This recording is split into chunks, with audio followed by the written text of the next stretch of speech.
Who is the man who calls himself Barack Hussein Obama? Although his political career has been built on the life narrative of two autobiographies he supposedly wrote himself, these autobiographies are in fact partially works of fiction, full of omissions and diversions seemingly intended to conceal Obama's past. And beyond the books, those who have tried to carefully research Barack Obama's past have run into a chain of outright roadblocks. This pattern of concealment, diversions, and omissions has led some people to say that he's the most secretive presidential candidate ever. So let's start with what seem to be the most fundamental questions. What is his name, and where was he born? The answer? It depends on who you ask. Obama claims that he was born in Hawaii, but his grandmother and some siblings say he was born in Kenya, the land of his father. In an attempt to prove he was born in Hawaii, one of his official websites posted a birth certificate, which turned out to be a crude fake. We don't even have any baby pictures to show where he might have been born. In fact, it's not until his elementary school in Indonesia was searched that we found any real proof of anything on paper. And it turns out that his real name was Barry Soetoro. In fact, there has been so much concern over where Barack Obama was born that at least 4 lawsuits have been filed to try to get to the bottom of the matter, and Barack Obama has not helped by producing any valid birth certificate. By the way, according to the United States Constitution, one has to be a natural-born citizen of the United States in order to actually become president. When Barack Obama became a lawyer in the United States, he actually concealed his previously used identities that we've referred to earlier. To our knowledge, why he did this has never been satisfactorily explained. You may have noticed from the documents we showed you earlier that Barack Obama was raised in the religion of Islam. In other words, he was a Muslim. Perhaps because of this, Obama has gone to great lengths to portray the American side of his family, in other words, his mother and his grandparents on his mother's side, as religiously very normal.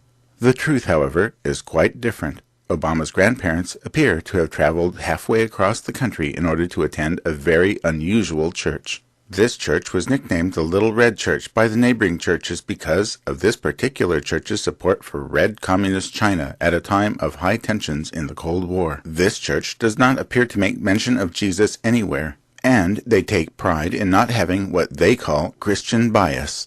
But stranger even than that, this church has listed itself in the Witches of the World directory under a listing of covens. If you don't know what a coven is, look it up. There, they proudly proclaim that their congregation is full of Wiccan and pagan families. Barack Obama's mother may have actually brought him back to this congregation from Hawaii. Unbelievably, Barack Obama claims on his own website that he has never been a Muslim, while almost everybody outside the United States seems to know that Barack Obama is a Muslim still. And Barack Obama's own elementary school teacher tells us that Barack Obama took Mengaji classes. Mengaji classes are for only the most devout Muslim students. In these classes, children are required to recite the Quran from cover to cover in the original Arabic language with a perfect accent, hardly a task to be taken on by the casual Muslim. You are absolutely right that John McCain has not talked about my Muslim faith, and you're absolutely right that We heard before that Barack Obama covered up his previous identities on his attorney's application to the state of Illinois. But what else didn't Barack Obama tell us? Well, for starters, his entry into the prestigious position of Harvard Law Review was promoted and funded by a man named Khalid al-Mansour. This is according to the testimony of renowned attorney Percy Sutton. But who is Khalid al-Mansour? He's an Islamic supremacist and employee of one of the world's richest men, Prince Al-Walid. Mansour used to be called Donald Warden when he helped out the Black Panthers. In fact, his office in the Bay Area was right next door to the Black Panthers office. The Black Panthers were a violent black nationalist group active in the late 60s and early 70s, and the Black Panthers have been reformed in order to support Barack Obama's campaign. Barack Obama was a member of an American Socialist Party called the New Party. Upon this discovery, Barack Obama went through what is now the usual series of tactics to try to deny and then to try to distance himself from the facts as they were discovered. As each of the denials and diversions was met with incontrovertible evidence, Barack Obama finally attempted to claim that the new party was not after all socialist. But of course, it is. Barack Obama's father is from the Luo tribe of Kenya, and he has a cousin there, unknown to most Americans, called Raila Odinga. Raila Odinga once attempted a Soviet-backed coup in Kenya to try to overthrow a U.S.-friendly Kenyan government. In 2006 and 2007, Barack Obama returned to Kenya to help his cousin Odinga become elected as the new president of Kenya. He did this as a U.S. Senator under the guise of a taxpayer-funded fact-finding trip. Barack Obama did not advertise this fact to the American people, nor did he advertise the fact that his cousin Odinga was trying to take over Kenya for Islam. His cousin Odinga had signed an agreement with Islamic factions in Kenya to get their support for the election. He promised them essentially that he would Islamify Kenya, to impose Sharia law, to suppress Christianity, and to make Kenya into a terrorist safe haven. That's right, to make Kenya into a terrorist safe haven. Fortunately, Obama's cousin lost the election, but the results were still disastrous because violence had been planned even before the election for an Islamic overthrow of the U.S.-friendly government.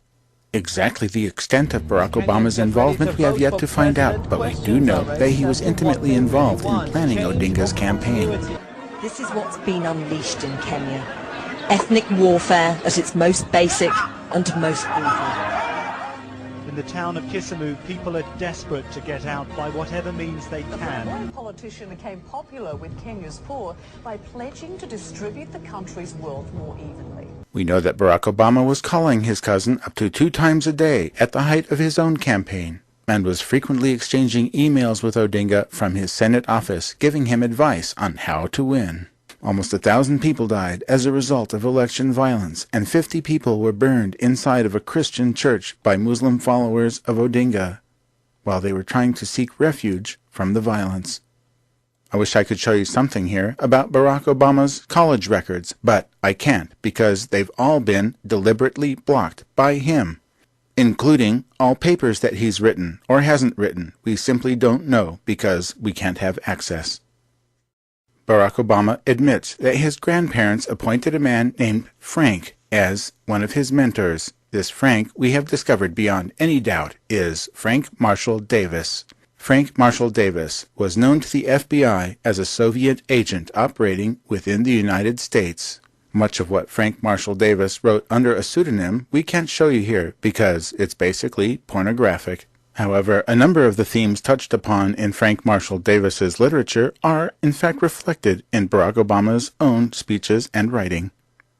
You probably already know about the infamous Reverend Wright, who is anti-American and who married Obama. At first, Obama said he could never deny his pastor. Then he tried to distance himself from his pastor. Then he left his pastor's church. Enough said. Barack Obama has many close relationships with terrorists, anti-Americans, Islamic supremacists. They all seem to like Barack Obama. Not the least famous of these is Bill Ayers and Bernardine Dohrn. Barack Obama's career was in fact launched at the home of Bill Ayers and Bernardine Dohrn, former Weather Underground members who tried to overthrow the United States by force and violence. But it also turns out that Bill Ayers probably helped Barack Obama write his 2 autobiographies. Many people know that Barack Obama's entry into the world of politics officially was as a community organizer. But what is a community organizer? Community organizing is actually a technique of developing radical leftists developed by a man named Alinsky. Alinsky himself, a former Russian police officer who moved to Chicago and worked with gang leaders to develop techniques for overthrowing current governments and replacing them with radical leftist governments by using weaknesses he found in the democratic system.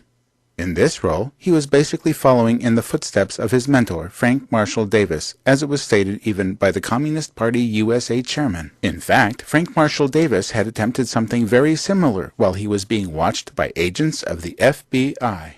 I wish I could tell you about all the other concealments, deceptions, and diversions that have been used by Barack Obama. You'll have to do your own research on the internet. Many of the American media outlets have decided that the man should be president, regardless of any facts that may actually be uncovered about him. government background checks are not required for any presidential candidate, so this time, saving